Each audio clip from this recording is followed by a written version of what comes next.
I'm going to show you how you can create a free education email on a student developer pack on GitHub.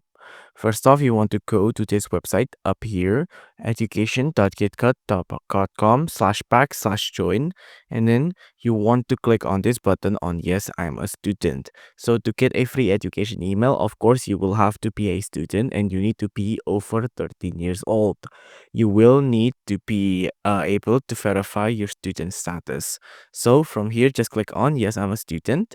And then from here, you will have to verify your data, right? So of course, you're a student, or if you're a teacher or if you're a school, pick either one.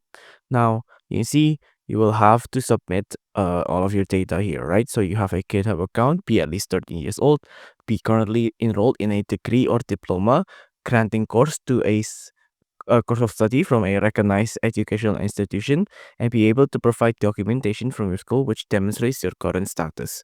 So, of course, you will have to enter in your application, enter in your name of school, click on continue, and then you will be able to get a free education email.